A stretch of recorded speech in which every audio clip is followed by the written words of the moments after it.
Bueno, el Señor me los bendiga a todos, mis hermanos. Siéntense, por favor. Pónganse cómodos. Le damos la bienvenida esta mañana a cada uno de ustedes. Amén. Amén. Gracias, Jesús. A este lugar donde nos congregamos para darle la gloria, la honra al único que se la merece, al Señor Jesucristo, el único y soberano Señor y Rey de Reyes. Amén. Amén. Bueno, ya hemos oído también lo demás. Mañana tenemos oración de 5 a 7. ¿Sí? Siempre ahí, al pie del cañón, como decimos nosotros. ¿Sí? Desde la trinchera disparando. Así que bueno, les animo para que estemos ahí en esta oración de 5 a 7 de la mañana. Y bueno, ahorita, como ya mi esposa les decía, salgo a las 2 de la tarde. También muchas gracias por sus oraciones para la ciudad de Buenos Aires, a recibir a la hermana María, ¿sí? Gloria a Dios. Y yo sé que seguramente hay un propósito grande en su llegada también a esta ciudad, a esta congregación, y cosas grandes va a hacer Dios por medio de todos nosotros. Amén. Bien, vamos a leer la Biblia, Génesis capítulo 14 y el verso 17 hasta el 20.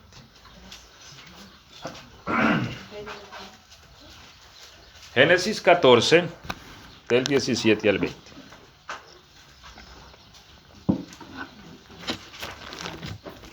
Ok, a ver.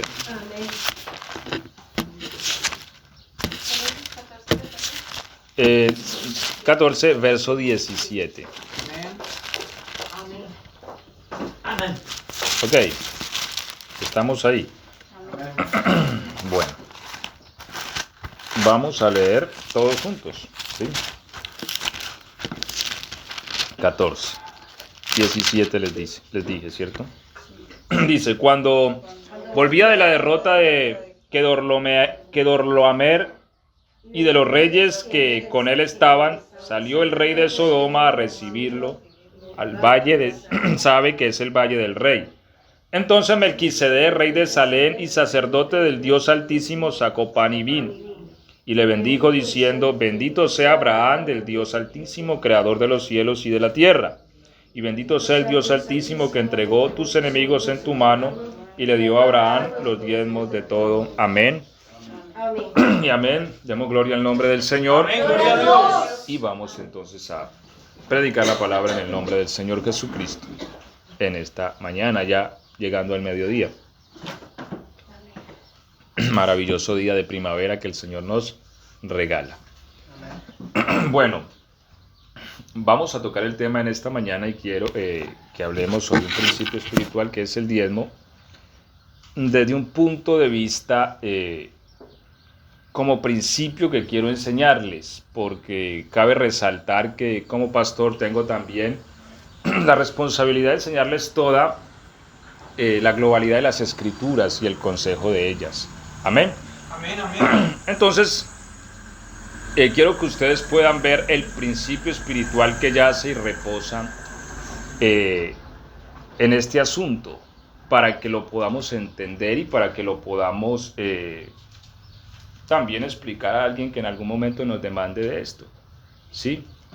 Yo siempre he dicho que Dios no nos obliga a seguirle ciegamente. ¿Sí? El Señor nos enseña la verdad. La Biblia dice, conoceréis la verdad y la verdad nos hará libres.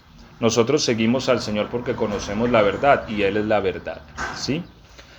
Bien, cabe resaltar algo y sí les voy a decir algo, y es que de mi parte ustedes nunca van a oír en mi predicación algo como esto, que el que no diezma se va al infierno, que si no diezma no se salva.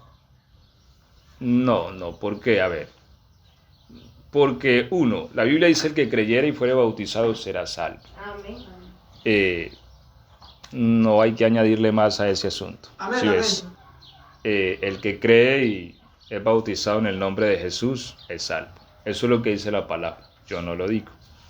Segundo, también la Biblia dice que nosotros estamos, y ahorita voy a aclarar esto de los pactos, de los tiempos, porque oímos mucho el concepto de que el diezmo hace parte del periodo de la ley y ya, bien.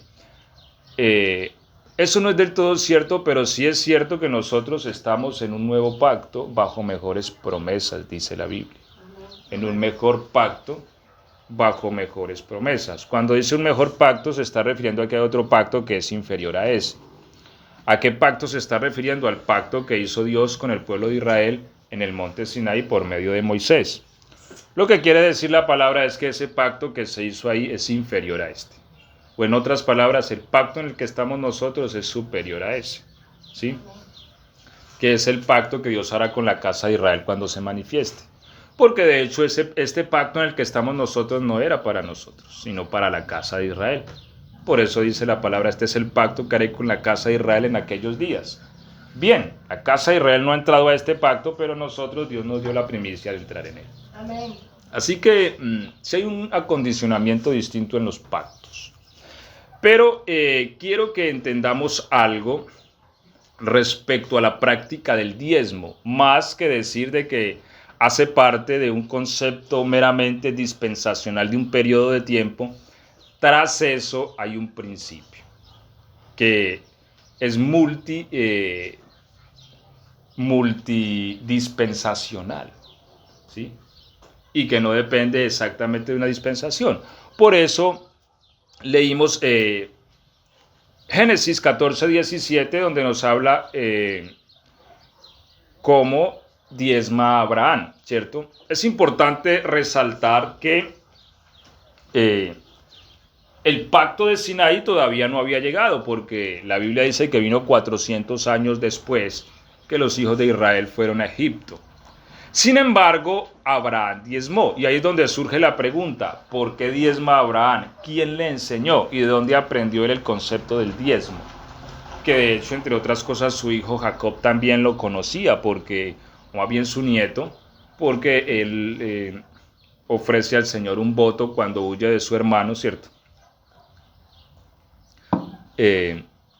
Conocían el concepto del diezmo. Entonces, ahí es donde hay que entrarnos a hacer una pregunta. ¿Quién le enseñó a estos hombres el concepto del diezmo? Mire que el concepto del diezmo no es una cosa que aparezca con un pacto o que Dios revele sobre la humanidad el día que Él hizo el pacto en Sinaí. No, el concepto ya existía desde antes. Entonces, ¿dónde nace el concepto del diezmo? ¿Dónde aparece en la tierra? El concepto del diezmo aparece sobre la humanidad cuando se empiezan a formar las naciones. ¿Dónde se empiezan a formar las naciones? Sabemos que después de que Dios dispersa al hombre en Babel, se empiezan a formar las naciones, ¿cierto? Porque la humanidad estaba conglomerada en un solo punto y el propósito de Dios no era ese, así que hace que se dispersen por toda la tierra confundiendo sus lenguas. De allí es donde nacen los idiomas. Y también donde nacen las naciones, ¿sí? De la dispersión de Babel. No en Babel, sino en la dispersión, que es distinto. Entonces, la práctica del diezmo nace como un tributo, ¿sí?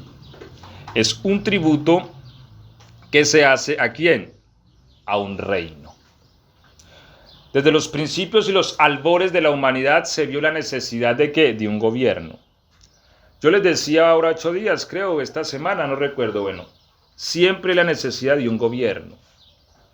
Si nosotros tomamos 20 personas y las ponemos en un campo por allá donde nadie, en la soledad, esas 20 personas, si volvemos dentro de un mes, vamos a ver que tienen un gobierno.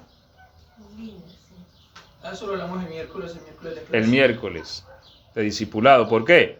Porque donde no hay gobierno, todo se vuelve un desenfreno, se matan unos a otros, todo se vuelve un desorden. Todas las cosas necesitan un gobierno. Cuando la humanidad se empieza a estructurar como gobierno, vienen entonces las necesidades básicas o principales de un gobierno, ¿sí? Las obligaciones, por así decirlo, las responsabilidades básicas de un gobierno, ¿cuáles son? Mantener el orden y proteger la soberanía de la nación. ¿Sí?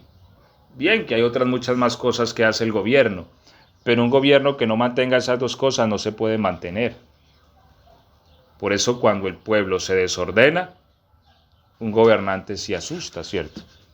Cuando el pueblo se tira a la calle y ya nadie quiere hacer nada, sino que todo el mundo protesta, pues las cosas se tornan complicadas. Entonces, uno es mantener el orden y dos, salvaguardar la soberanía nacional. ¿Por qué? Porque si a los del país de al lado les da por venirnos a hacer la guerra, ¿quién nos va a defender? ¿Sí? Pues para eso hay un ejército y para eso hay una fuerza militar y hay unos aviones y hay unos barcos, ¿sí? Por ejemplo, esta semana había en las noticias que Corea del Norte hizo algunos lanzamientos y al instante se desplegó la fuerza de Seúl, ¿cierto? La Fuerza Aérea de Corea del Sur se levantó y eso eran cantidad de aviones por todo el cielo. Claro, al instante se ponen en defensa, ¿sí? Porque el gobierno tiene que defender su nación. Ahora, bien que una vez estuve yo en un desfile militar en Colombia, donde el gobierno saca pues alguna de sus arsenales para que el pueblo los contemple. Y el avión, pasaron unos aviones de combate, pero como era un desfile militar, los aviones pasaban así, muy bajito, ¿sí? Pasaron así por toda la avenida 30 de agosto en Pereira, y ya que uno los veía, unos aparatos maravillosos, ¿sí?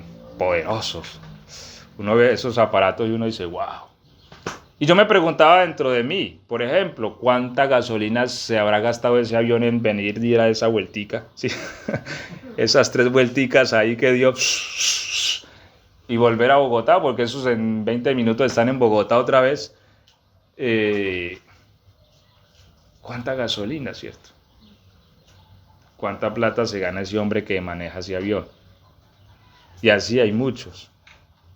Creo que los efectivos en Colombia, no sé si los iban a reducir a 250.000, pero es mucha gente. Si hablamos de 250.000 a 300.000 militares profesionales comiendo todos los días y recibiendo un sueldo. Entonces, lo cierto es que los gobiernos se dieron cuenta que para proteger a los suyos necesitaban ¿qué? Dinero. Impuestos. Sí. Entonces, allí nace realmente el diezmo. Bien, hoy día el diezmo se desequilibró hablando en cuanto a naciones, porque ¿cuánto paga Argentina, por ejemplo? A ver, ¿quiénes son argentinos aquí? Alcen la mano. Sí. ¿Cuánto le pagan a la nación? Bueno, nosotros no somos argentinos, pero también le pagamos a la nación, porque uno va y compra comida y allá viene también aplicado el impuesto de que de IVA, ¿sí? Cuando se tiene... Y le cobran la ida y la venida. Si se tiene un predio, un lugar, hay que pagarle impuesto, ¿sí? Por el uso del suelo. Estación de gasolina también le sale el ticket. Claro, todo lo que uno compra, por ejemplo, yo pagué un vuelo hace unos días atrás y ahí de una vez me aplicaron el impuesto país, 30% sobre el vuelo, ¿sí? Si un vuelo vale 100.000 pesos, debo pagar 30.000 al gobierno. Eso es un impuesto. De una u otra manera lo pagamos y ese es el diezmo. Bien, ya no es el diezmo, ya es como en fin, yo creo que ya un ciudadano normalmente paga la mitad de sus ingresos al gobierno, si nos ponemos a hacer cuentas, ¿cierto? ¿Verdad? Pero al principio no fue así. Ahora, esto lo corrobora las escrituras. ¿Dónde? Esto está en Primera de Samuel 8:15. A ver, ¿quién lo lee en alta voz?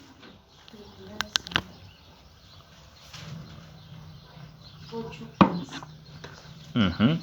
Diezmará vuestro grano y vuestras viñas para dar a sus oficiales y a sus siervos. 16 y 17, por favor. Tomará vuestros siervos y vuestras siervas, vuestros mejores jóvenes y vuestros alnos, y con ellos harás su obra. Diezmará también vuestros rebaños y seréis sus siervos. Bien, contextualicemos esto que hemos leído. ¿De qué está hablando la Biblia? Esto sucede cuando Israel dice, mira, nosotros queremos tener un rey como los demás países. Bien, el Señor les dijo, es que yo soy su rey. Les dijo Samuel, cierto, ustedes tienen a Dios como rey, ¿para qué necesitan un rey? Queremos un rey. Eso es cuando un muchacho le mete algo a la cabeza, no hay quien se lo saque. Entonces, bien, Samuel va y le dice, Señor, mire, estoy bastante dolorido con este asunto porque están pidiendo rey. Y el Señor le dice, mira, Samuel, no, usted ni se preocupe que a última usted no fue el que desecharon, ¿cierto? A mí es el que me están ofendiendo. Pero dele rey, es lo que quieren, dele rey. Y les nombra a Saúl, pero antes le dice, mira, el rey les va a pedir a ustedes unas cosas. ¿Entre ellos qué? El diezmo. Diezmará vuestros granos y todo esto, ¿sí? les va a pedir el diezmo. Pero otra cosita así también les voy a decir, es que igual a mí me van a seguir diezmando, porque ellos tenían que seguir diezmando al levita y les tenían que seguir diezmando a Saúl, de manera que ya les quedó igual 20. Se echaron una carga encima. Entonces, de alguna manera la Biblia manifiesta a través de este verso que hemos leído que el diezmo era un asunto netamente tributario y relacionado con el reino. Y hasta siempre ha sido. En la Edad Media los señores feudales cobraban también el diezmo por pasar por su territorio como impuesto, ¿sí? Entonces, siempre ha sido algo que se relaciona con el reino, ¿sí? Así que el diezmo por eso es un monto. Es un monto. Mire, que el diezmo no es un cuánto quiero dar, no. Digamos, cuando Dios revela al pueblo de Israel en ese pacto, revela la práctica del diezmo, la revela sobre un monto, y el diezmo siempre ha sido un monto, no es que es, mira, no, es un monto, es diezmo. La palabra diezmo, ¿de dónde viene? La décima parte de algo. Sí, básicamente es un monto. ¿Por qué? Porque cuando está relacionado con el tributo o con el reino, tiene que ser una tarifa. Me explico. A ver, en Colombia la entidad que cobra el impuesto creo que es la DIAN. Bien, si yo voy a la DIAN y llevo los libros, la DIAN a mí no me va a decir, mira, ¿cuánto quiere usted aportar al país? ¿Cierto que no? O ¿cómo es que llama aquí? La FIP. La FIP. La FIP no te va a decir, mira, ¿cuánto en tu corazón quieres ofrecer a la nación? No, pues yo no quiero ofrecer nada, diría yo. No, sencillamente dice, mira, usted, este es su sueldo, usted se ha ganado esto, esto es lo que le debe a la FIP y ya eso es lo que tiene que pagar. Ni un peso más, ni un peso menos. Eso es lo que hay que dar. Porque cuando se trata de tributo, cuando se trata de tributar al reino, es lo que es. Y ya. O sea, no es un asunto que tenga que ver, porque a veces nosotros le ponemos cierto romanticismo al tema del diezmo, pero el diezmo tiene como fundamento el reino. No es más, o sea, no es como una ofrenda que es distinto. Por eso, y también vamos a hablar de esto más adelante, tal vez el próximo domingo, porque hay cosas que se dan del corazón, ¿sí? Aunque sobre el pacto en el que nosotros estamos, las cosas las hacemos por fe, sobre la revelación de Jesucristo. Por eso nosotros no podemos aquí implantar nada a nadie, ni decirle, mira, si usted hace esto o no hace esto, se pierde o se salva, no. O sea, ya es una enseñanza que está ya transgiversada o extremada, ¿sí? Pero sí les quiero enseñar la verdad para que ustedes en base a la verdad tomen decisiones. Entonces, ¿por qué Abraham diezma a Melquisedec? Abraham comprendía el concepto del diezmo. Entonces, cuando él sale porque Abraham sale ¿a qué? A la batalla contra unos enemigos que habían secuestrado a su sobrino, ¿cierto? Bien, Abraham no era un hombre de guerra, ni tenía un ejército formado, o sea, él en sí tomó un riesgo al salir a esa batalla, pero él confió en Dios, y Dios le dio protección, Dios le dio fuerza, le dio poder, y él volvió en paz y trajo a su sobrino y a todos los que habían secuestrado y al botín. Entonces, el rey de Salem, y aquí cabe resaltar un principio bastante importante, para que entremos en la práctica como tal del diezmo en lo que es la vida cristiana. Entonces, cuando sale al encuentro le sale Melquisedec, ¿sí? Melquisedec es una teofanía de Cristo, dice también Hebreos, ¿sí? Es una forma en que se le manifestó Cristo. Por eso también Jesús dijo en cierta ocasión, Abraham vio mi día y se alegró. Claro, los fariseos se ofendieron, no tenés 50 años y dices que conoces a Abraham. Antes que Abraham fuese, yo soy, le digo. Ahora, ¿cuándo vio Abraham a Cristo? El día que se le manifestó Melquisedec, porque ese era Cristo en su teofanía. En el reino de los cielos, los reyes también son sacerdotes. Miren, no es como en la tierra. De hecho, el ministerio del reino en la nación de Israel y en el antiguo pacto estaba dividido. El sacerdote y el reino eran cosas diferentes. Pero en lo espiritual no es así. Por esta causa David no murió cuando vistió efod, Porque David lo que hizo, lo hizo sobre la revelación del reino de los cielos.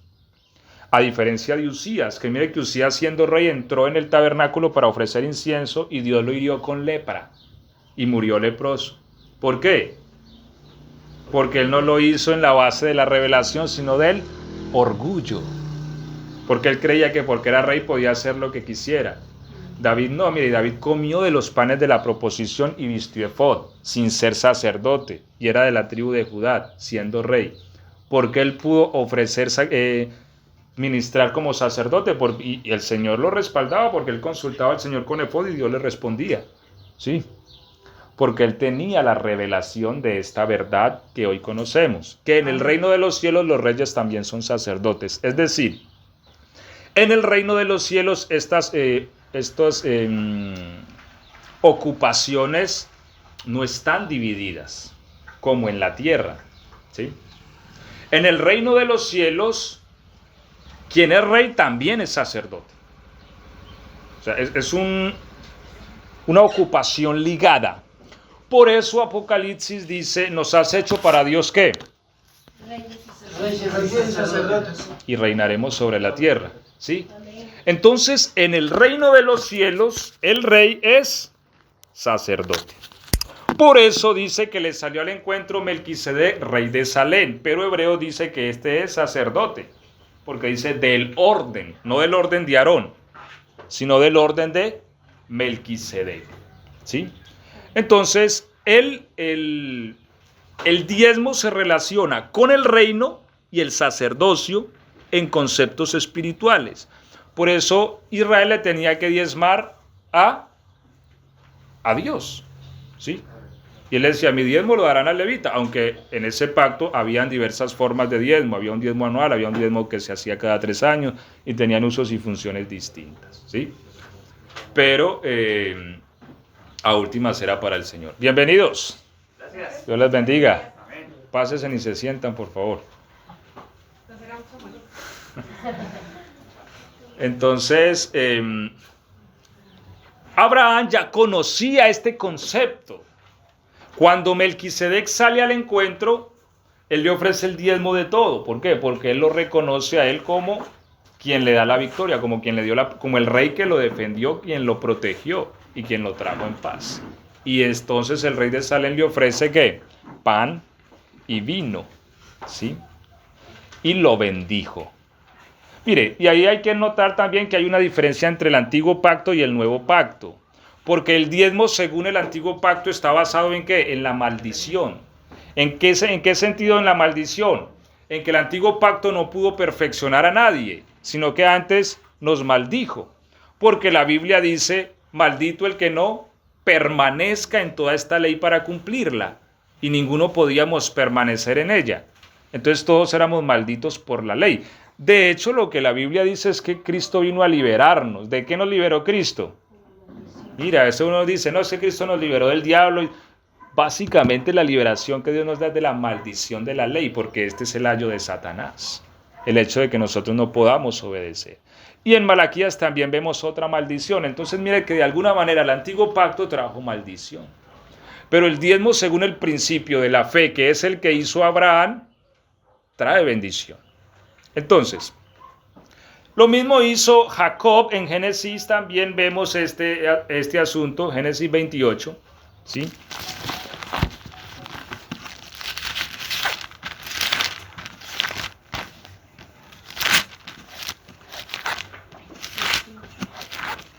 Génesis capítulo 28, ¿sí? Verso 20. Dice, e hizo Jacob voto diciendo, si fuere Dios conmigo y me guardare en este viaje en que yo voy y me diere pan para comer y vestido para vestir, dice, y si volviere en paz a casa de mi padre, Jehová será mi Dios, y esta piedra he puesto por señal, será casa de Dios, y de todo lo que me dieres el diezmo apartaré para ti. Entonces, aquí vemos a Jacob, también nieto de Abraham, y también conoce el concepto del diezmo, al punto que le hace a Dios una propuesta. Sabemos que él huía de su hermano lo iba a matar. ¿Por qué? Porque él Había robado. engañó a su padre y se tomó la bendición del primogénito. Ahora, él huye porque su hermano lo iba a matar y él en su desespero pues hace un voto a Dios y le dice: Señor, si usted me guarda, porque él iba solo, él no tenía protección, ¿sí? Alguien tal vez lo podía encontrar y matarlo. Le dice: si usted me guarda, ¿cierto? En este viaje en que voy, me diere pan para comer, vestido para vestir, si volviera en paz, entonces Jehová será mi Dios. Mire que ni siquiera tenía a Jehová por Dios. Está bastante descarriadito el Jacob. Y de todo lo que me dieres, el diezmo apartaré para ti. Entonces, vemos que en Jacob también existía el concepto del diezmo.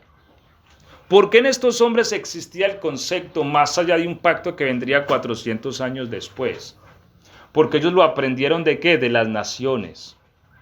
Ellos sabían que el diezmo de alguna manera ligaba, o sea, el diezmo es como el compromiso, es como el pacto que tiene una nación y un conciudadano. Yo diezmo, usted me protege. ¿Sí? Es un compromiso. Él sabía eso, que en la antigüedad los conciudadanos que ofrecían su diezmo a la nación estaba en la obligación. Bien, hay naciones que uno dice, bueno, al gobierno nuestro le da y le viene lo que a uno le pase, pero no todos los países son así. Por ejemplo, si hablamos de Estados Unidos, para ellos ese tema de sus ciudadanos es delicado. Ellos hacen lo que esté a su alcance para defender un ciudadano. No es que tienen secuestrado a un ciudadano, ellos van a hacer lo que esté a su alcance. Como la operación Jaque en Colombia. Mire, la operación Jaque se tuvo que haber hecho o se hizo con la aprobación y con la inteligencia de los Estados Unidos. ¿Por qué? Porque había un norteamericano secuestrado entre el grupo. Entonces ellos no iban a permitir algo si un ciudadano de ellos iba a salir muerto o algo. Entonces eso inclusive tuvo que haberlo aprobado. El embajador y todo eso fue un asunto que tuvo que haber hecho de la mano de ellos. Porque ellos, sus ciudadanos, si hay un peligro, ellos antes le advierten a sus ciudadanos: salgan de ese país porque va a pasar algo allá. ¿Sí? A uno no tanto, ¿no? Porque no me dijeron antes. Pero bueno, lo cierto es que, porque en Estados Unidos el tema del tributo es sagrado, ¿sí? Eso es cosa santa. En Estados Unidos, si usted hay un dólar le cobran, y si $1 le sobra, $1 le llevan a su casa. ¿Sí? Pero el tema de que el tributo allá, eso es cosa santa. Pero ellos también adquieren ese compromiso. Usted tributa, yo lo protejo. Entonces, Jacob sabía eso. Y por eso él le hace esa propuesta al Señor. Le dice: mira, yo estoy solo, huyo de mi hermano, me van a matar. Si usted me guarda, si usted me provee, si usted me hace volver en paz, yo me comprometo que usted va a ser mi Dios. Y de todo lo que yo tenga en la vida voy a darle el diezmo a usted. ¿Sí? Entonces ese es el compromiso sobre el cual reposa el diezmo. ¿El compromiso de qué? De tributar. Por eso la Biblia dice: al que impuesto, impuesto, y al que tributo, tributo. ¿Por qué? Porque es justo delante de Dios tributar. Porque muchas veces uno no quiere tributar o quiere evadir el impuesto a la nación o al país, pero va uno por la calle y se encuentra un pozo y reniega lo que quiera. Pero ¿por qué reniega si no está ni pagando el impuesto para tapar el pozo? ¿Me hago entender? Amén. O si a X o Y gobierno le da por empezar a bombardear esta nación, pues lo que nosotros queremos es que nos defienda, ¿cierto? No queremos aquí vernos entre las bombas, queremos que nuestro ejército gane, que salga a la batalla y venga victorioso. Porque tal vez nosotros, esta generación no sabe qué es eso, pero hay gente que lo ha vivido. Durante la Segunda Guerra Mundial, uno tener que ver un ejército extranjero marchando por las calles de la ciudad de uno. Eso es algo que humilla al ser humano. ¿Sí? Cuando Alemania en la Primera Guerra Mundial marchaba por las calles de París, nadie podía decir nada, todo el mundo callado. Eso humilla, ¿sí? Entonces, durante la Segunda Guerra Mundial fue. Entonces, por eso la necesidad del tributo, ¿sí? Entonces, lo que quiero llevarlos a que entiendan el concepto de que el diezmo se basa en el tributo. No es otra cosa, y le estoy hablando del principio. Por eso yo no les voy a predicar a ustedes el diezmo sobre la base del pacto antiguo, porque nosotros no vivimos en ese pacto. Yo a ustedes les predico el diezmo sobre la base de un principio. ¿Por qué? Porque hay cosas que son principios y no reposan sobre una dispensación, sino que son principios. Y los principios son los mismos, aunque las prácticas cambian. ¿sí? Amén. O sea, la forma cambia en las dispensaciones, pero los principios permanecen. Por ejemplo, Israel fue bautizado. Toda la nación de Israel fue bautizada. Y uno diría, ¿pero cómo? Si no estaba el evangelio, si no habían pastores, ¿cómo los bautizaron? Bueno, la Biblia dice que fueron bautizados cuando cruzaron el mar. ¿Sí? Entonces mire que el bautismo es un principio espiritual. La forma cambia de acuerdo a la dispensación. ¿Sí? La forma cambia. Así el diezmo es una práctica espiritual que cambia de acuerdo a la dispensación, pero al ser principio permanece. Por ejemplo, la Biblia dice en Apocalipsis que... Hola Tati, bienvenida. ¿Cómo estás? Apocalipsis 21-24, la Biblia dice que cuando la nueva Jerusalén sea establecida sobre la tierra, traerán a ella las riquezas, la gloria, la honra de las naciones. Eso se llama tributo. Entonces mire que el tributo no es algo que va a pasar de moda ni siquiera con la gracia. En la eternidad, todas las naciones del universo tributarán a la nueva Jerusalén. Pero no en el concepto de que, ay, llegó enero, me toca ir a la FIB, vea cómo borramos esto, que no nos vean aquello, cómo vamos a la DIAN, pasemos esto por debajo en negro. No, esas naciones no tributarán así. Tributarán llenas de alegría. ¿Por qué? Porque de Jerusalén viene su protección. Viene su defensa y su bendición. Y los abraza hasta allá. ¿Sí? Entonces, mire, por eso el tema del tributo está ligado con una protección. Yo una vez trabajé en una empresa y esa empresa vendía y le hacía al cliente una pregunta. ¿Le mandamos con IVA o sin IVA? Sin pagar el impuesto IVA, pues. ¿Sí? Algunos decían, mándeme sin el impuesto IVA. Claro, era el 21% menos. Si compraba $1.000.000 eran 800.000 pesos. ¿Cuál era la diferencia? Que el cliente tomaba ¿qué? La responsabilidad de que si la cajita se le quedaba en el camino, tenía que quedarse callado. ¿Sí? Porque si revisan en la trayectoria la caja, y esto no paga el impuesto que se demanda, pues esto queda reclutado aquí, secuestrado y no lo devolvemos. Se perdió, ¿cierto? Esa platica se perdió. Se perdió. Por ahorrarse 200, perdió 800. Era algo que la gente tomaba como riesgo. Pero que el que pagaba su cajita venía seguro al final. Entonces, por eso este tema tributario se relaciona con la protección. Bien, en el Antiguo Testamento, antes de que se establezca la alianza con una nación llamada Israel, solo vemos estas dos personas como tal que hacen un ofrecimiento de diezmo directamente a Dios. ¿Sí? O sea, adoptan a Dios por su rey, porque la humanidad tenía sus propios reyes y a Dios le va y le viene como hoy día. Hoy día a las naciones les va y le viene lo que Dios diga, ¿sí? Aunque eso no les va a hacer por mucho tiempo. Porque a última la palabra de Dios se cumplirá. Amén. En la tierra, ¿sí? Pero estas dos personas, vemos a un hombre Abraham y a un hombre Jacob que entendía el concepto, ¿sí? Más allá de todo eso, yo lo que quiero decirles a ustedes es que es un principio que reposa. Ahora, este principio se relaciona con el reino y el sacerdocio. Y también es importante entender, y esto yo se los he enseñado, una cosa es la gracia de Dios, otra cosa es el reino de Dios. La gracia, aunque nosotros somos beneficiarios, el propósito de la gracia es el reino. Y no es más la gracia que el reino, sino que la gracia fue añadida por causa del reino. ¿Y esto qué quiere decir? Les voy a explicar. Cuando Dios crea al hombre, lo crea ¿para qué? Para reino. El propósito de Dios desde que hizo al hombre fue que el hombre gobierne. ¿Qué va a gobernar el hombre? Pues el hombre va a gobernar su universo. Bien, yo sé que nosotros mismos no alcanzamos a dimensionar el llamado de Dios a nuestras vidas, pero ese es el propósito de Dios. ¿Pero qué hizo el hombre? Se rebeló, ¿cierto? Entonces, si Dios, Dios, al hombre rebelarse, Dios estaba en la responsabilidad jurídica de eliminarlo. Porque el hombre se contaminó con el pecado y la paga del pecado es la muerte. Pero Dios dijo, no lo vamos a eliminar, voy a darle algo que se llama gracia. ¿Para qué? Para poder seguir con mi plan. Porque si Dios elimina al hombre, se abortaría el plan que él tenía con el hombre, ¿cierto? De que gobernara. Así que Dios, para no abortar su plan también, por amor a nosotros, manifiesta la gracia. ¿Qué es la gracia? El perdón y la renovación del ser humano por medio de Jesucristo. Y esto es gratis.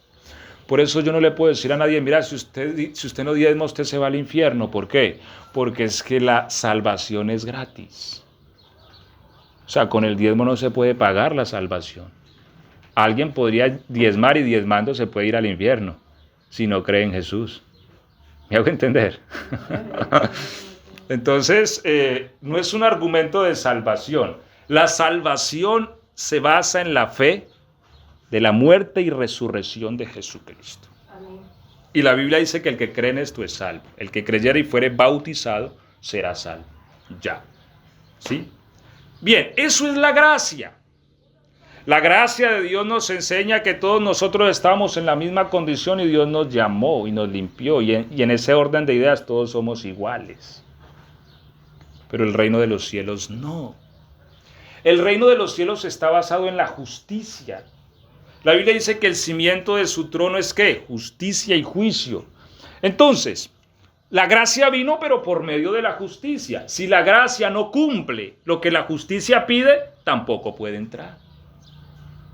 ¿Y la gracia y el reino qué pedía? Justicia. ¿Y qué es justicia? Sangre, muerte. El hombre pecó, alguien tiene que pagar los platos rotos. Entonces ahí viene la gracia, viene Cristo, yo los pago. ¿Sí? Yo sufro el castigo de ellos. Cuando Cristo paga, entonces nosotros somos aceptados en el reino. ¿Por qué? Porque vinimos a hacer justicia de Dios en él. Amén. Es como si nosotros no hubiésemos hecho nada malo. Ahora, en cuanto a la gracia, nosotros somos aceptos. Pero si nosotros queremos crecer en el reino, se necesita más. Por ejemplo, la Biblia dice, si vuestra justicia no es mayor que la de los escribas y fariseos, no entraréis en el reino. Y cabe resaltar algo, porque una cosa es entrar en el reino, otra cosa es ser salvo. Y ese no es el tema, y no lo vamos a tocar, pero no podemos confundirnos con eso.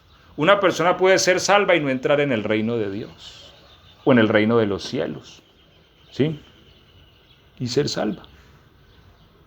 Entonces, porque hay asuntos que se ligan al reino. La palabra de Dios dice, si no os hacéis como un niño, no entraréis en el reino. ¿Por qué? Porque los discípulos venían con una disputa atrás, venían pues con una pelea. El Señor iba adelante y los oía, disimuladamente los oía, y ellos venían peleando y peleando. Pero ¿cuál era la pelea de ellos? La discusión que traían. ¿Cuál será el más grande en el reino? ¿Sí? Seré yo, seré yo. El puesto. Claro, el puesto, porque el reino está basado en ¿qué? En posición, indiscutiblemente, y por eso les digo, no es lo mismo la gracia que el reino. Frente a la gracia todos somos iguales, pero en el reino hay gente más grande que otra. Y si nosotros no aprendemos eso, nos va a doler la cabeza. Dios tiene gente grande y gente no. Y ya. Y no es porque alguien sea mejor que otro. Bien, aunque en el reino hay cosas que se acondicionan en base a la virtud, hay cosas que Dios sencillamente en su soberanía determinó que fueran así. Y listo. Tenemos un Miguel, ya les he dicho. Miguel es el principal príncipe que pelea por los hijos de Israel. Bien, es un príncipe. Debajo de él hay una cantidad de ángeles, dice la Biblia. Él es más que esto, sí, en autoridad y poder lo es. ¿Por qué? Porque Dios así lo quiso y eso es el reino de Dios. La Biblia dice, adorad al Señor vosotros sus siervos, así grandes como pequeños. Dios tiene siervos grandes y tiene pequeños, porque así funciona el reino. ¿Sí? Entonces, no todos son grandes, no todos son pequeños. El reino de los cielos tiene posiciones. Ellos venían debatiendo eso, ¿quién será el más grande? El Señor les dice, venga, les digo una cosa, pásenme en el niño, venga. Había un niño por ahí así. juiciosito como Helen. Y entonces lo pasan y el Señor les dice, mira, ustedes quieren saber cuál es el más grande en el reino, pues háganse como un niño de estos. Y el que les sirva a todos los demás, ese es el más grande. Mira, el Señor no dijo, no, es que en el reino todos somos iguales, ustedes porque están peleando eso, no. El Señor les dijo, sí, hay unos más grandes que otros, pero ustedes quieren estar entre los más grandes. Bueno, miren a este niño y hagan lo que él hace. Y sírvanle a los demás y van a ser grandes. Él nos dio la clave de la grandeza, el servicio, servir a los demás. Entonces, en el reino de los cielos, las cosas se alcanzan. La Biblia dice, el reino de los cielos sufre violencia desde los días de Juan Bautista. ¿Y quién lo arrebata? Los valientes, los violentos, sí. Entonces, el reino de los cielos es arrebatado. Y desde entonces todos se esfuerzan por entrar en él. Mire, para entrar al reino de los cielos hay que esforzarse.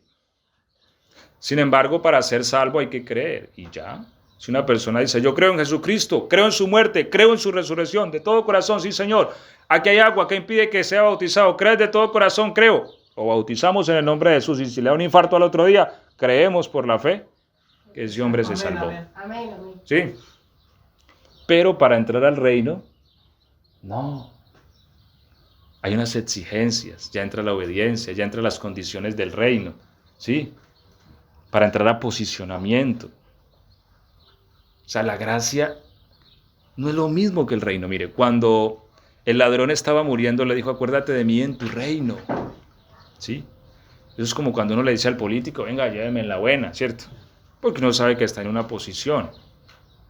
Él le dijo, acuérdate de mí en tu reino. Mira, él tuvo una revelación de Cristo. ¿De qué? De que era rey. Eso fue maravilloso, pero el Señor no le hace compromisos respecto al reino.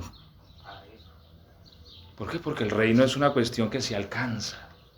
Ahora, lo que sí le pudo prometer el Señor, ¿qué fue? Salvarlo. De cierto te digo, y eso es un juramento que el Señor hace ahí. Hoy estarás conmigo en el paraíso, efectivamente. Cristo murió a las 3 de la tarde, el ladrón a las 6. Porque le cortaron las piernas las quebraron para acelerar su muerte. Y seguramente después de las 6 de la tarde estaba con Cristo en el paraíso. ¿Sí? Pero el reino, no hay compromiso. El reino hay que esperar que venga Cristo, porque ahí es donde se va a repartir reino. Entonces, el diezmo está ligado al reino y al sacerdocio. En esos aspectos de práctica, ¿sí? Entonces, nosotros no podemos conceptualizar el reino de Dios como algo meramente abstracto que... Sí, el reino de Dios, pero ¿qué? No, el reino de Dios es real. Eso fue lo que le dijo el Señor al pueblo de Israel. Mira, yo voy a ser el rey de ustedes. Bueno, ¿y a dónde vemos al rey? ¿A dónde hablamos con el rey nuestro? No lo podían ver. Habían profetas que les hablaban, habían sacerdotes que mediaban, pero ellos no podían ver a su rey. ¿Sí? Pero él con todo y eso les dijo, yo soy el rey de ustedes. Y no porque no lo vieran, no eran protegidos por él, ni provistos por él. Y el diezmo mío se lo dan al levita, le dijo él, a la nación. ¿Por qué? Porque el levita está cargado de mis asuntos. Esa era la forma de estructura de gobierno que Dios estableció a ese país. Entonces, bien, Abraham diezmó a Melquisedec, Jacob, no sabemos en qué momento cumplió su voto. La Biblia no nos lo muestra, aunque el libro de Jacer lo menciona, pero la Biblia no, en qué momento pagó y de qué forma dio sus diezmos. Pero lo cierto es que cuando nosotros tenemos esta revelación, ya nosotros hacemos las cosas en base a ¿qué? A la fe que creemos. O sea, yo tributo, ¿por qué? Porque creo que estoy bajo un reino. Es que el reino de los cielos, mire, la persona que tiene esta revelación sabe que es una persona con doble ciudadanía. Y no la green card. Porque uno puede decirnos que yo tengo la green card, ¿cierto? Tarjeta verde. No, esto es más grande que eso. ¿Sí? Pues cuando yo ofrezco mi diezmo a Dios, yo estoy reconociendo oficialmente que estoy bajo el amparo de un reino. Claro, porque si yo aquí en Argentina, aunque yo no sea colombiano, voy a la FIB y yo documento y todo eso y pago mi impuesto y todo ese asunto, aunque yo no soy argentino, yo reconozco que estoy bajo el amparo de este gobierno. Y de alguna manera al tributar, el gobierno también está en la obligación de darme un amparo a mí. ¿Sí? Claro, mire, por ejemplo, aquí ayudan a los niños. ¿Cierto? El gobierno aporta un dinero mensual para los niños. En cierta ocasión creo que Viviana fue allá a preguntar cómo era el asunto, ¿sí? Con ganas que le dieran el aporte. Bien, lo cierto es que allá le dijeron, mira, hay que hacer esto, hay que ser monotributista, hay que empezar a pagar impuestos. Esa es la temática. O sea, ¿qué quiere decir eso? Comprométase con nosotros, nosotros nos comprometemos con ustedes, ¿sí? Así funciona el tema de impuestos. O sea, cuando usted paga tributo, usted dice, hombre, yo reconozco que estoy bajo este reino. Y el reino está en la obligación de amparar. Porque es que es un tema de negocio. Por eso el voto de Jacob no es despistado. O sea, Jacob sabía lo que le estaba ofreciendo a Dios. Él sabía el voto en el que estaba planteando al Señor. Mira, si usted me guarda, así. O sea, Dios le hubiera podido decir, no le recibo su diezmo. ¿Por qué? Porque yo sé que si le recibo su diezmo, me comprometo a guardarlo, a lo que un gobierno hace por un ciudadano. Porque volvemos al punto. El reino de los cielos es un reino real. O sea, no hagamos la idea de que el reino de los cielos es una cosa que flota ahí con... No, el reino de los cielos tiene su fuerza pública, tiene su ejército, tiene su policía, tiene su presidente, nuestro Señor Jesucristo. Tiene su jurisdicción. ¿Cuál es su jurisdicción? Pues todos los cielos. Por eso el reino de los cielos. Todo lo que abarca el universo entra en esa jurisdicción. ¿Sí? Sus ejércitos, la Biblia dice, se cuentan por millares de millares. Y si tienen que mandarle a uno carritos de juego, ¿sí? Carrito, pues se lo mandan, ¿cierto? Si le tienen que mandar protección, se la mandan. No tiene problemas. Cristo dijo, yo le podría pedir a mi padre y él me mandaría 12 batallones. 12 legiones. Nada más. Una bobaita de 12 legiones, mire, 12 legiones, 4.000 a 6.000 más o menos, 72.000 ángeles. Marchan hacia, ordenaditos, uno tras otro, uno son todos indisciplinados, con sus espadas y dispuestos a hacer lo que diga el Señor. Tiene fuerza pública, tiene poder, tiene su rey.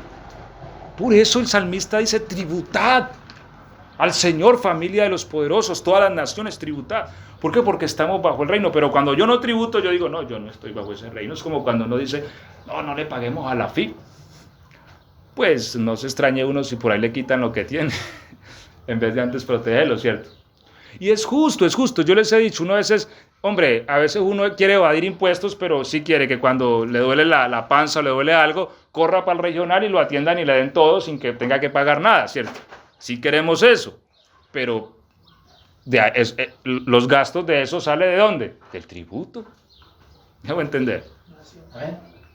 Y todo, el asfaltado para las autopistas, la ayuda que reciben los niños, la mercadería, los hospitales, las escuelas, todo. ¿Sale de dónde? Del impuesto. Imagínense, si todo el mundo le da por no pagar impuestos, una nación se quiebra. Lo que les mencionaba ahora, el ejército, salvaguardar una nación no es barato. Más en un mundo donde todos están mirando qué le quitan al de al lado. Entonces, a un país ya le empieza a ver que ese país está como bonito. No tiene ejército, mira, vamos a acabarlo. Se necesita, la inversión más grande que tiene un país es la inversión de guerra. Cada año se renueva el presupuesto de guerra. Para protegerlo. ¿De dónde sale esa plata? De la nación, del bolsillo, del impuesto. Por eso Cristo dijo, hombre, al que tributo, tributo. Al que impuesto, impuesto. Y mire que cuando al Señor vienen y le traen la moneda, le hacen una pregunta, ¿cierto? ¿No es lícito pagar el impuesto al César? Claro, porque era una nación que ellos entendían el concepto del diezmo. Ellos diezmaban era al Señor. Pero Roma los tenía, ¿qué? Sometidos. ¿Por qué? Por la desobediencia misma. El Señor los entregó porque a últimas ya ni diezmaban. De hecho, Él les dice por ahí Malaquías, ¿cierto? Ustedes ya ni me dieron. Entonces, ustedes no se comprometen conmigo. El Señor los entregó también a manos de saqueadores. Y Roma vino en algún momento, aunque ya habían pasado varios imperios, Roma vino y los dominó, los gobernaba. Y por ende, pues tenían que pagarle ¿a quién? A Roma. Entonces, porque si uno no paga por aquí, pues tiene que pagar por aquí. Pero uno siempre tiene que estar bajo alguien. Entonces, le llevan la moneda y le preguntan, ¿no es lícito pagar el impuesto al César? Ellos creyeron que el Señor le iba a decir que no, que hay que pagar es a Dios. Deme la moneda. ¿De quién es? Del César. Pues paguen al César lo que es del César. Ah, pero a Dios lo que es de Dios, ¿cierto? Porque aunque ustedes le estén pagando al César, no quiere decir que le deben de dejar de pagar a Dios. ¿Por qué? Porque Dios es tan bueno y tan bondadoso que la Biblia dice que hace salir su sol sobre justos e injustos. Amén.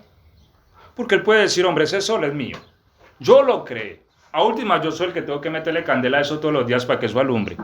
Y aquí nadie, no, quitemos ese sol. ¿Usted imagina el problema en que nos metemos? Donde ese sol se apague. Ah, no, pues el problema es berriondo. Yo me imagino que mañana ese sol amanezca apagado. La vida, biológicamente hablando, en la tierra depende del sol. ¿Sí? O que Dios le diga, no, pues esta gente ¿qué? Nadie tributa, quitemos la luna. Ah, quitemos esa luna para que alumbre la noche. Uno dice, pues la luna no hace falta, pues a últimas de noche yo estoy durmiendo. Sí, pero empiezan ya las mareas a descontrolarse, la tierra a descontrolarse, porque no crea que esa luna ahí está de adorno y de bonita. Sí, entonces todo se vuelve también un despelote. Así que, y Él pone todo eso ahí. Por eso el hecho de que uno diga, hombre, no, es que yo no soy cristiano, no, es que de hecho el tributarle a Dios es de todo, sino que la humanidad no lo hace. Pero nosotros que hemos conocido al Señor lo hacemos. Y por eso el tema del diezmo, como les vengo diciendo ya terminando, depende de o está basado en el tributo, no como la ofrenda. Son temas distintos. La Biblia habla de diezmos, de ofrendas y otras cosas que ya hablaremos, pero el tema del diezmo se basa en el tributo. ¿Y qué quiere decir el diezmo? La 10ª parte de un monto es eso.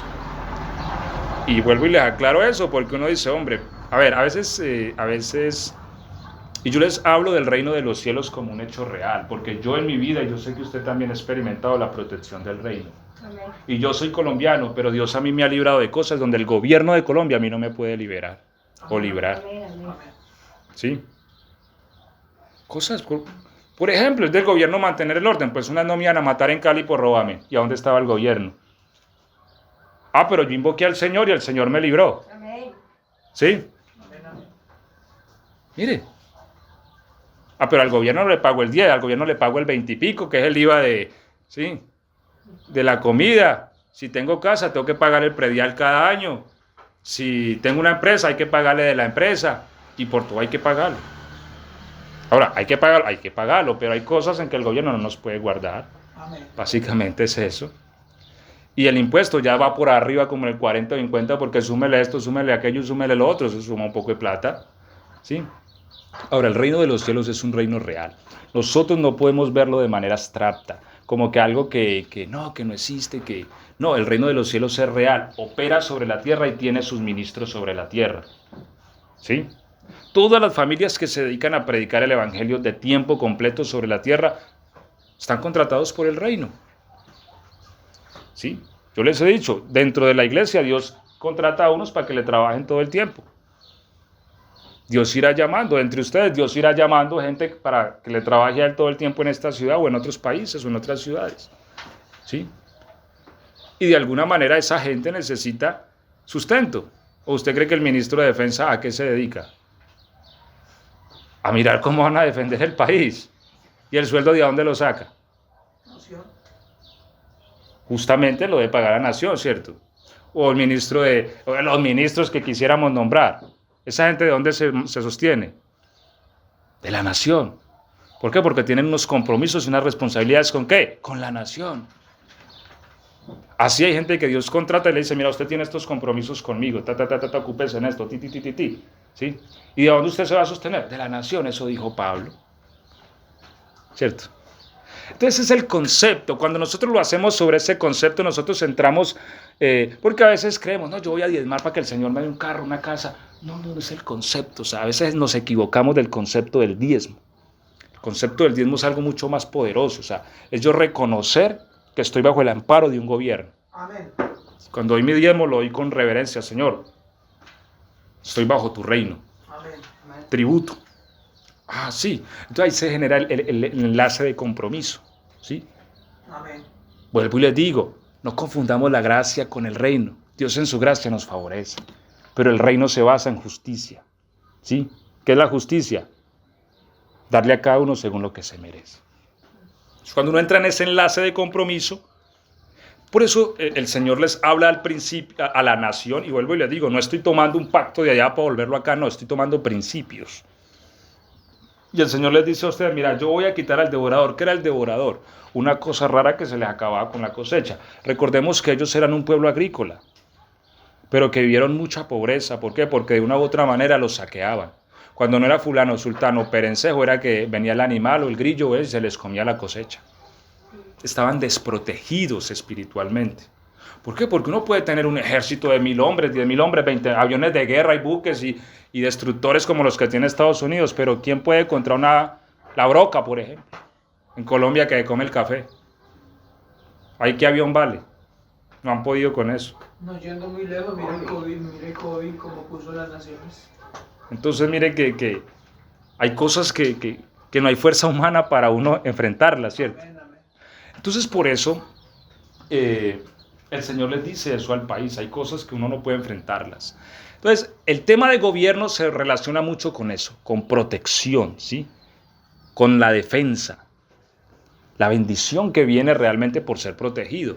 Porque hay gente que gana infinidad de dinero y no se le ve, no le rinde. ¿Por qué? Porque no están protegidos, o sea, de alguna manera el dinero tiene un fluir. ¿Uno de qué le sirve tener una cosecha la más linda de todas si viene un animal y se la come? ¿Y hago entender? Amén. Pero cuando uno es bendito de Dios, aún lo poco sirve para mucho porque no se le pierde. Lo poco que tiene no se le pierde porque es salvaguardado. Entonces hay una protección. Entonces ese es el concepto, ¿sí? Y quiero que ustedes lo tengan claro, es el concepto sobre el que se basa el diezmo. Es un concepto de reino, ¿sí? Persona tributa y esa persona hace una alianza de compromiso. Estoy bajo reino. Y estoy bajo reino y el reino se compromete conmigo a darme cosas concernientes a las responsabilidades de un reino, como dijo Jacob, que me guarde de viaje, voy allí, que me dé el pan para comer, y como Melquisedec le dio a Abraham pan y vino. Quiere decir que el reino también provee estas cosas. ¿Sí? ¿Claro hasta ahí? Amén. Amén. ¿Alguna pregunta? ¿Ustedes qué dicen? Ninguna. Entonces termino diciendo esto. Todo lo que uno hace en Cristo lo hace por medio de la fe. Y cuando se hacen estas prácticas creyendo a la palabra, de alguna manera desencadenamos las cosas o liberamos las cosas que producen la palabra. Yo nunca a ustedes les voy a predicar el diezmo bajo una imposición, ni bajo un miedo, ni bajo un temor, porque nada de eso hace parte de lo que es Dios. ¿Sí? Ni de que es que si ustedes no hacen esto se van al infierno y se queman, ¿no? No, porque no se trata de eso. Todo lo que uno hace en el Evangelio lo hace en fe. La Biblia dice que lo que no se hace por la fe es pecado. ¿Sí? Entonces, no se trata de uno diezmar por miedo de que me... No. O sea, es de hacerlo en el concepto de que, hombre, ya entiendo, estoy bajo un gobierno. No solo el de Argentina, sí estoy, porque no podemos obviar que estamos en el de Argentina, claro que sí. Pero aparte del de Argentina, estoy también bajo otro gobierno. Entonces, si yo voy cada mes y reclamo allá el abonito para los nenes, entonces este otro gobierno también tiene otras cosas para mí. Ay, ¿cómo la reclamo? Sí, porque cuando uno está en esa revelación de fe, usted sabe que aquí puede reclamar otras cositas.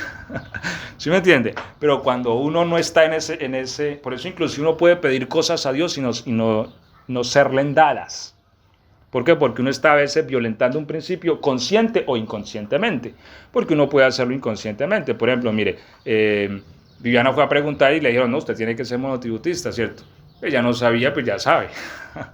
Lo cierto es que a veces uno consciente o inconscientemente puede violentar un principio y uno puede pedir cosas que no tienen que ver con la gracia, sino con el reino mismo de Dios.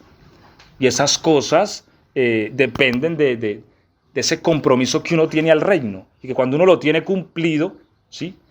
Y bien, no solamente es el diezmo, sino que son muchas más cosas que incluye el compromiso al reino. Pero cuando uno anda en eso y pide concerniente al reino, esas cosas que el reino tiene, seguramente le serán dadas. Sí, porque es una fe real de que estoy bajo un reino real, un reino que es poderoso, que está sobre todos los reinos de la tierra. ¿Sí? Y que soy ciudadano, es lo que dice la Biblia, nuestra ciudadanía. ¿Sí? Está en los cielos, de donde también esperamos a nuestro Salvador. Somos ciudadanos, dice la Biblia, o sea, Él nos hizo ciudadanos de este reino. ¿Y cuál es el compromiso de un ciudadano? Pues tributar.